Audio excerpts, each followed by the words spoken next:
ये ड्रामा बहुत ही मजेदार, थोड़ी सी इमोशनल और इंटरेस्टिंग से भरपूर है। फिल्म की शुरुआत होती है एक छोटी सी बच्ची सीरी से। सीरी के पास एक अजीब सी आदत थी, जब भी उसे किसी लड़के पर क्रश होता वो बिना घबराए सीधा उसे अपने दिल की बात बता देती थी। पहली बार जब उसने 5 साल की उम्र में एक लड़के से अपने प्यार का इजहार किया तो वो दोनों एक कब्रिस्तान में खड़े थे और उस छोटे लड़के ने भी मुस्कुराते हुए मान लिया कि वो भी उसे पसंद करता है। सीरी इतनी खुश हुई कि उनकी आंखों से आंसू निकल आए, लेकिन किस्मत ने उसी पल उसके साथ खेल खेला। प्रपोजल के अगले ही दिन वो लड़का अचानक दूसरे स्कूल में ट्रांसफर हो गया। सीरी का मासूम दिल पहली बार टूट गया। टाइम बीतने के साथ सीरी बदलने लगी। धीरे धीरे सीरी के दिल में अपने पड़ोसी लड़के के लिए फीलिंग्स आने लगी। उसने चुपके से उसके लिए गिफ्ट भी तैयार किया। लंबे इंतजार और हिम्मत जुटाने के बाद एक दिन उसने सोचा कि अब वो उनसे अपने दिल की बात कहेगी, लेकिन किस्मत ने फिर से मजाक किया। उस दिन वही लड़का उसके घर आया, दरवाजा नॉक किया और सीरी से मिलने के बजाय हायरी से मिला। सीरी का दिल फिर से टूट गया। उस कड़वे अनुभव ने उसे अंदर तक तोड़ दिया था और उसी दिन से उसने मन ही मन कसम खा ली कि अब वो कभी किसी लड़के से अपने दिल की बात नहीं कहेगी। लेकिन ये वादा ज्यादा देर तक नहीं टिक पाया। एक दिन सीरी समुद्र किनारे बीच पर गई और वहीं उसकी मुलाकात किम ह्यून से हुआ। उसका अट्रैक्टिव बॉडी और उसका अंदाज देखते ही सीरी अपना दिल हार बैठती है। अगले ही दिन जब किम ह्यून स्कूल आया तो पूरे स्कूल में हलचल मच गई।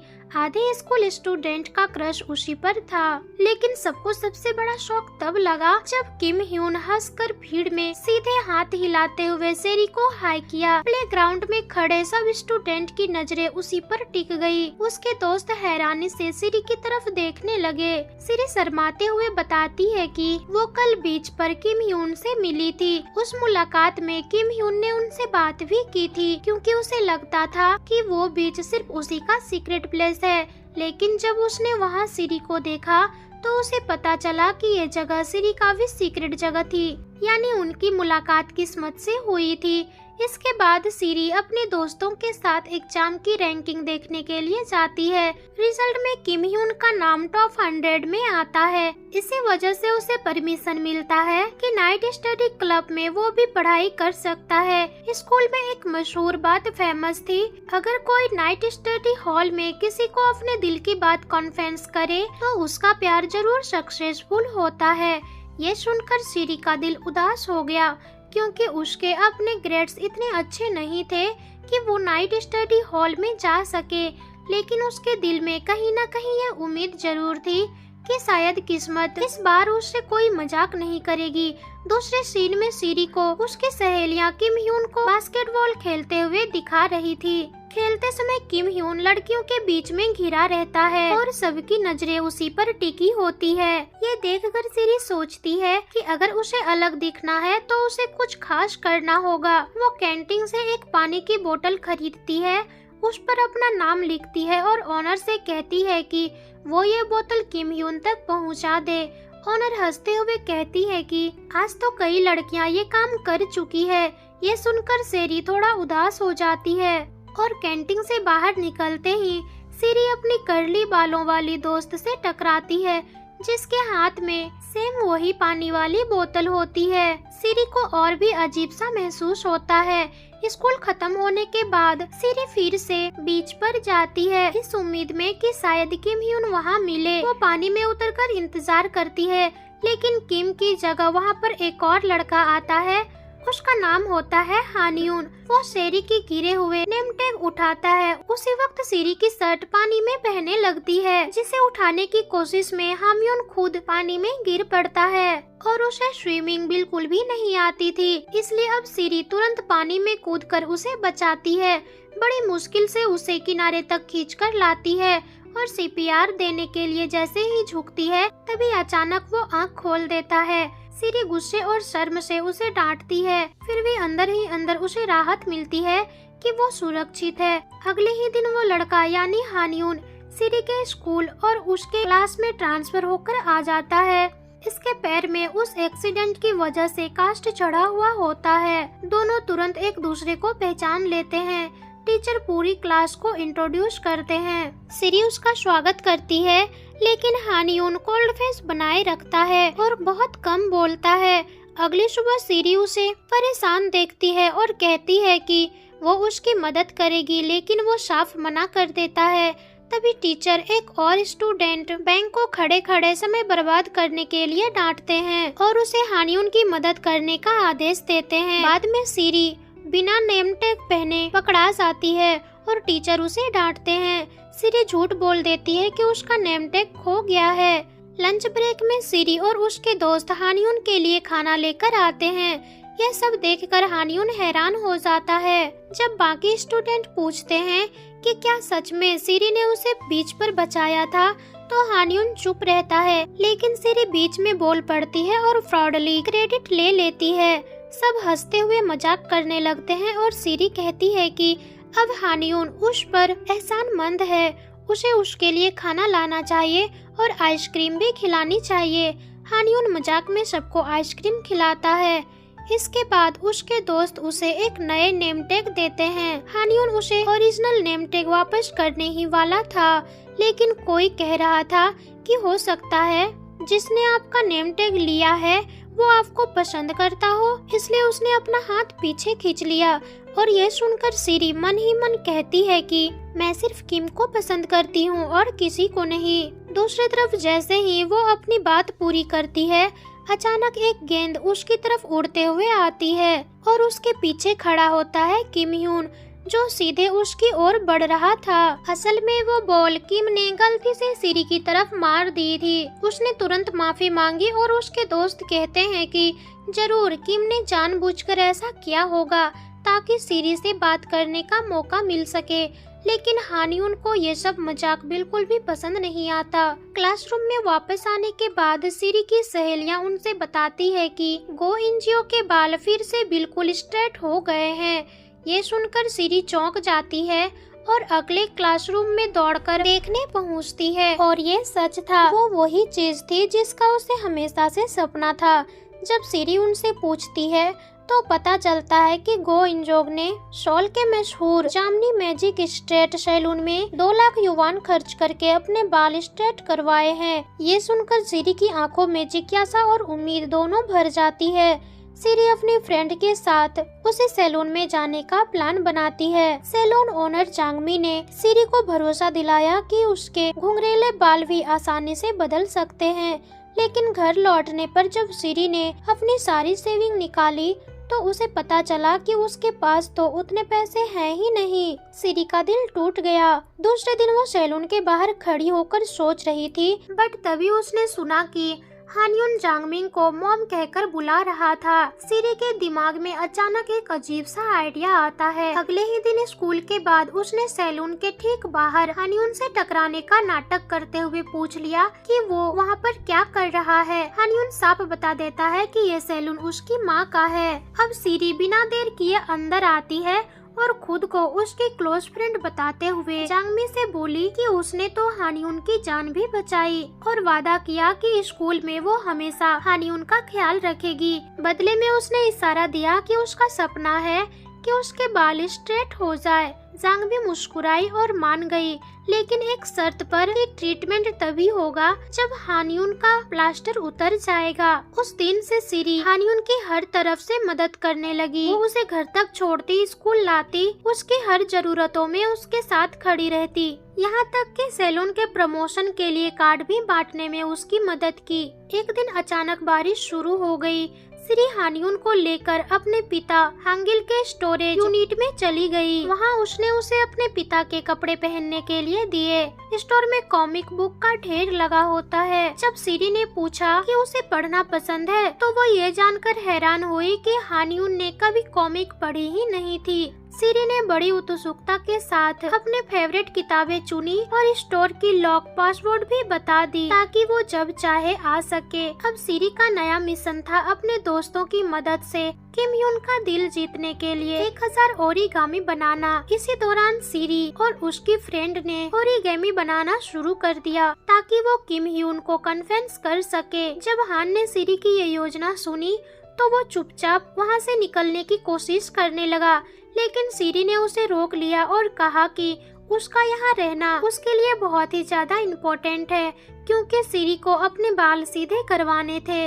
मजबूरी में हान ह्यून को रुकना पड़ता है और उसके साथ बिट्स फॉल करने लगा। सीरी ने अपनी क्लासमेट से सेल्फ स्टडी रूम की सीट बदलने की रिक्वेस्ट की क्योंकि उसे लगता था कि यही परफेक्ट जगह है किम को कन्फेस करने के लिए, लेकिन क्लासमेट ने मना कर दिया क्योंकि केवल टॉप 100 स्टूडेंट ही स्टडी हॉल में बैठ सकते थे। गुस्से में उसने सीरी से कहा, तुम सोचती हो वहाँ कन्फेस करने से वो तुम्हें पसंद करने लगेगा? तुम्हारा कोई चांस नहीं है, अपना टाइम वेस्ट मत करो। उसकी ऐसी बातों से सीरी का दिल फिर से टूट गया। अब शाम को सीरी रोते हुए हान ह्यून के पास गई और ओरिगामी बीट्स उसके पास छोड़कर चली गई। बाद में जब वो अपने पिता के वेयर हाउस में लौटी तो देखा कि हान ह्यून कॉमिक पढ़ रहा था। सीरी अभी भी अपने सपनों में खोई हुई थी और वो तभी प्रपोज करेगी जब उसके बाल स्ट्रेट हो जाएंगे क्योंकि किम भी तभी उसे पसंद करेगा। तभी हान ह्यून एक जार निकालता है जिसमें बीट्स भरे हुए थे जो उसने पिछले कुछ दिनों से सीक्रेटली सीरी के लिए फोल्ड किए थे।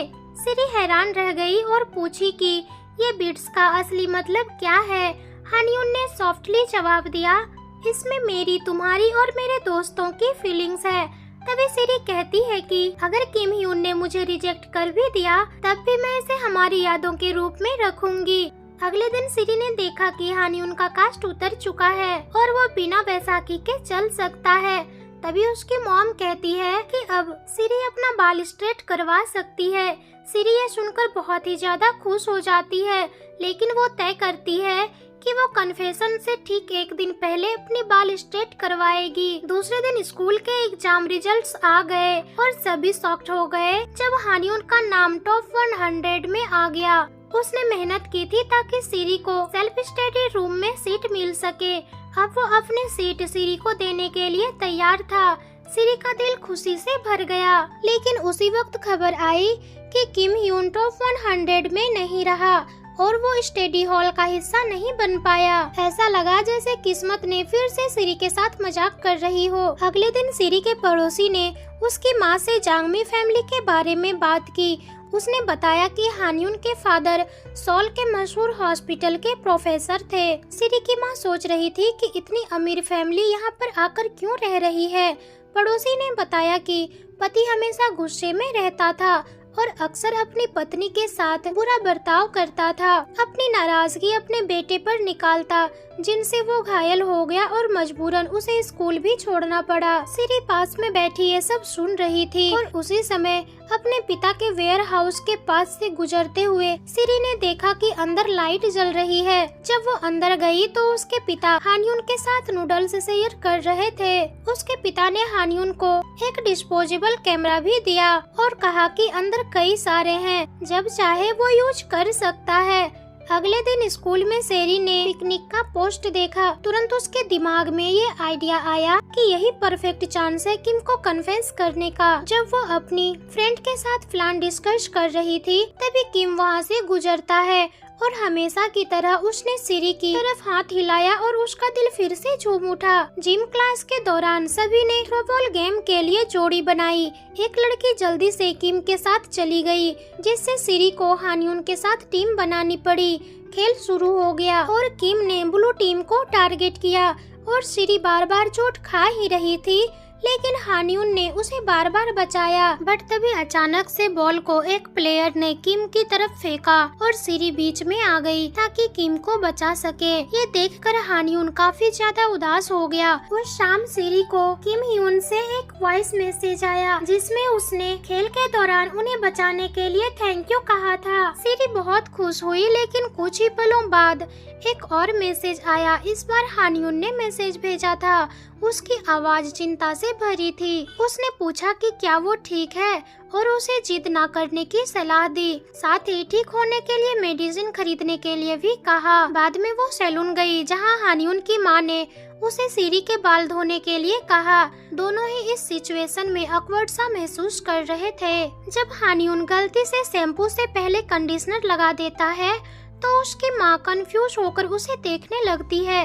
हानियुन को पता था कि उसने कभी ऐसा नहीं किया। वो तुरंत माफी मांगकर वहाँ से चला जाता है और सीरी को उसके फीलिंग्स पर शक होने लगता है। अब स्कूल पिकनिक का दिन आ गया जहाँ सभी लोग बस में बैठे हुए थे और सीरी जैसे ही बस में आती है तो सभी लोग उसे देखते रह जाते हैं। पीछे बैठा हानियुन ये सब देख रहा था। उसका मूड पूरा खराब था क्योंकि उसे उसके स्ट्रेट बाल बिल्कुल भी नहीं पसंद थे। वो सीरी को कर्ली बालों में ही पसंद करता था। पिकनिक साइट पर सीरी ध्यान से अपने जार में रखे पेपर बीट्स किम के सीट पर रख देती है। उसी रात उसके ग्रुप ने उसके कन्फेशन के लिए एक स्पेशल डेकोरेट किया। तभी किम वहाँ पर पहुँचता है तो वो सरप्राइज हो जाता है और देखता है कि सिर्फ सीरी ही वहाँ पर उसका इंतजार कर रही है। वो उसके स्ट्रेट हेयर की काफी तारीफ करता है। वहीं जार में रखे बीट्स को देखता है और फिर किम ने उस 3 बीच का जिक्र किया, ये कहते हुए कि उस जगह के बारे में सिर्फ वो दोनों ही जानते थे। सीरी का दिल ठहर सा गया। उसे पता ही नहीं था कि हानियुन उसके पीछे खड़ा था। उसी समय उसने देखा कि हानियुन जाने के लिए पीछे की तरफ मुड़ रहा है। सीरी का दिल सहम सा गया और उसे सब कुछ साफ साफ समझ में आ गया। उसने किम की तरफ देखा और कन्फेस किया कि मैं तुम्हें बहुत ही ज्यादा पसंद करती हूँ और आज रात मैं तुम्हें यहाँ लाकर कन्फेस करने आई थी, लेकिन जब मैं बोलने वाली थी तो मैं किसी और के बारे में सोच रही थी। मुझे लगा कि मुझे किसी और की नजर में अच्छा दिखने के लिए खुद को बदलना पड़ेगा। अब सीरी ग्रुप के पास लौट आई। उसके दोस्तों को जानने की बेसब्री थी कि क्या उसका कन्फेस सफल रहा, लेकिन उसने कोई जवाब नहीं दिया। उसकी आंखें चुपचाप हानियुन को फॉलो कर रही थी। अगले दिन हानियुन को देखते हैं जिसे लग रहा था कि सीरी ने किम ह्यून को प्रपोज कर दिया है, इसलिए वो सीरी से दूर रहने लगा। उसी रात उसने वेयर हाउस में चमकती हुई रोशनी देखा और अपने जज्बातों से उलझा हुआ धीरे धीरे उसके अंदर जाने लगा, ये सोचकर कि सीरी वहाँ उसका इंतजार कर रही होगी। वेयर हाउस के अंदर सीरी ने हान के लिए नई किताबें तैयार की थी। दोनों कुछ देर तक चुपचाप बैठे रहे। किसी में हिम्मत नहीं थी कि कुछ बोल सके। आखिरकार सीरी ने धीरे से उसकी तरफ देखा और पूछा कि तुम्हें पता नहीं कि कन्फेशन के दिन क्या हुआ था? क्या तुम नहीं जानना चाहते? और बताती है कि उसने किम को कन्फेस नहीं किया।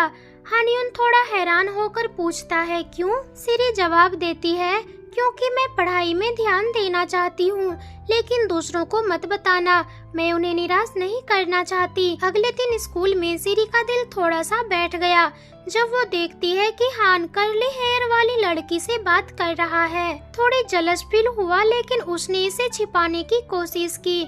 उस रात हानियुन की माँ ने सोफे पर एक बड़ा सा गिफ्ट देखा। जब उसने इसके बारे में पूछा तो हानियुन ने बताया कि सीरी ने उसे बहुत बड़ा गिफ्ट खरीदने के लिए कहा था। उसने अपनी माँ को ये भी बताया कि वो अगले साल यूनिवर्सिटी एंट्रेंस एग्जाम देना चाहता है।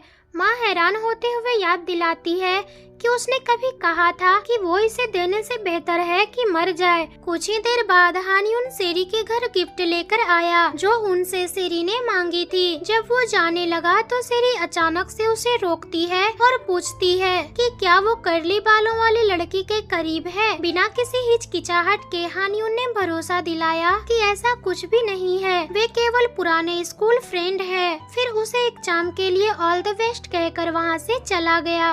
अगले दिन एग्जाम के लिए शुभकामनाएं देने वालों में से सीरी को एक खास सरप्राइज मिला। एक बड़ी सी टेडी बियर जो उसके एग्जाम के लिए शुभकामनाएं दे रहा था। जब कॉस्ट्यूम हटाया गया तो उसके सामने कोई और नहीं बल्कि हानियुन था। सीरी का दिल खुशी से भर गया क्योंकि हानियुन ने ये खास उसके लिए तैयार किया था। आगे के दिनों में रिजल्ट का इंतजार करते हुए सीरी का ग्रुप स्पाइसी राइस केक खाने के लिए इकट्ठा हुआ, लेकिन सीरी माफी मांगती हुई कहती है कि उसे अपनी माँ की मदद करनी है। हानियुन ने भी कहा कि उसे घर पर कुछ कुछ काम है। इन दोनों के ऐसी बातों से सारे फ्रेंड्स ग्रुप को शक होने लगा और उसका पीछा किया। उनकी आंखों के सामने ऐसा नजारा आया कि वो लगभग विश्वास ही नहीं कर पा रहे थे। सिरी और हान सीक्रेटली मिलकर बातें कर रहे थे। बाद में सिरी और हानयून उसी बीच पर जाते हैं जहाँ वो पहली बार मिले थे। सिरी पूछती है कि वो उस दिन समुद्र में क्यों कूद गया था। हान की आंखें थोड़ी सी नम हो गई और बताया कि वो उस समय बहुत ही ज्यादा निराश था, इसलिए उसने ऐसा किया था और तुमने मुझे बचा लिया। अब धीरे धीरे उसने वो नेम टैग सेरी को दे दिया जिसे उसने इतने समय से संभाल कर रखा था, ये दिखाने के लिए कि जिसने उसे बचाया वही उसकी जिंदगी में सबसे अहम व्यक्ति है। उसने धीरे से उसका हाथ पकड़ते हुए आंखों में देखा और कहा, मैं तुमसे प्यार करता हूँ। घर लौटते समय भी दोनों अलग होना नहीं चाहते थे। अंत में सिरी शर्माते हुए उसे एक किस देती है और अब घर पहुँचने पर हान की मॉम ने उन्हें बताया कि रविवार को उसे शॉल जाना है ताकि नया हेयर ड्राई लिया जा सके। हान ने पूछा कि क्या उसे उसके साथ जाना चाहिए, लेकिन उसकी मॉम ने मना करते हुए कहा कि तुम यहीं पर रहकर शॉप को देखो।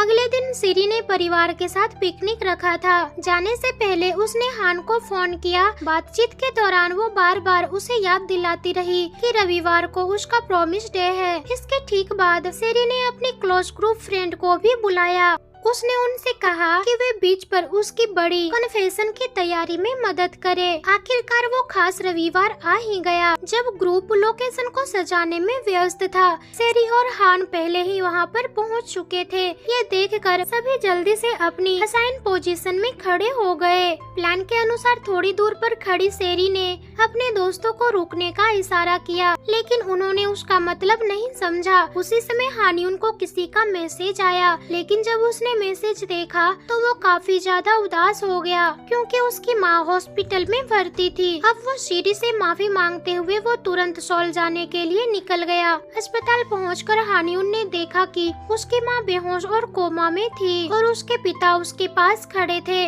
उसके पिता ने कहा कि माँ सीढ़ियों से गिर गई थी, लेकिन चिंता दिखाने के बजाय उन्होंने माँ को दोषी ठहराया, ये कहते हुए कि उसने हान की पढ़ाई बर्बाद कर दी और एक माँ के रूप में फेल हुई। हान को पूरा भरोसा था कि उसके पिता झूठ बोल रहे थे। वो यकीन कर चुका था कि उसकी माँ को धक्का दिया गया था। तभी हानयून के पिता ने उसके गुस्से की परवाह नहीं की और उसे घर जाने का आदेश दिया। कुछ दिन बीत गए और कोई भी हानयून तक नहीं पहुँच पाया। जब सीरी और उसके दोस्तों ने उसका घर देखा तो उन्हें पता चला कि शॉप की शटर बंद थी और क्लोज बोर्ड लगा हुआ था।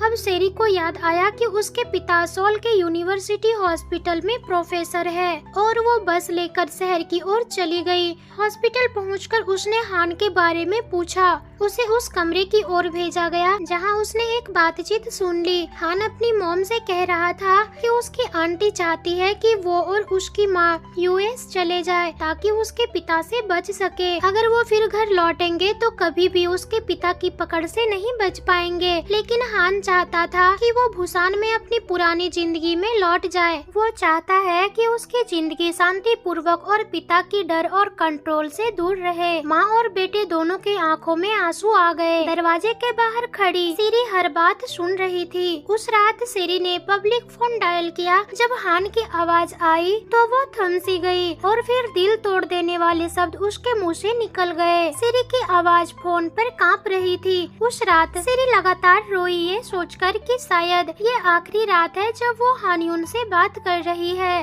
अब कुछ दिनों बाद स्कूल में ग्रेजुएशन सेरेमनी हुई, लेकिन जैसे ही वो फोटोग्राफ के लिए स्माइल कर रही थी और सर्टिफिकेट पकड़ रही थी तो उसका दिल भारी हो गया। अपने क्लास के ईयरबुक पिक्चर्स देखकर उसको हानयून के साथ बिताए पल याद आने लगे। तो सेरी वेयर हाउस चली गई, वो जगह जहाँ उसके सभी शेयर मोमेंट्स जैसे समय में फ्रीज थे। एक बुक पर सेरी ने एक नोटबुक देखा जो हानयून ने छोड़ रखा था। उसके कवर पर उसकी हैंडराइटिंग में लिखा हुआ था लव क्रॉनिकल। अंदर उसे कई सारे फोटो मिली। एक समय उसने उसका नेम टैग ऐसे पकड़ रखा था जैसे वो उसकी लाइफ लाइन हो, लेकिन अब उसकी जरूरत नहीं थी क्योंकि सीरी का नाम, उसकी मौजूदगी उसके दिल में हमेशा के लिए दब चुकी थी। सीरी ने नोटबुक के हर पेज को पलटा और उसकी आंखों से आंसू निकल पड़े। स्कूल में उसके सभी फ्रेंड्स चाहते थे कि सेरी खुश रहे, इसलिए उन्होंने उनके लिए एक ब्लाइंड डेट अरेंज किया। लेकिन सेरी मना कर देती है और उसके बजाय बीच पर चली जाती है। बीच पर निराश में घूमते हुए उसे ब्लाइंड डेट वाले लड़के का कॉल आता है। वो उसे बताती है कि वो ठीक नहीं है, इसलिए डेट पर नहीं आ सकती।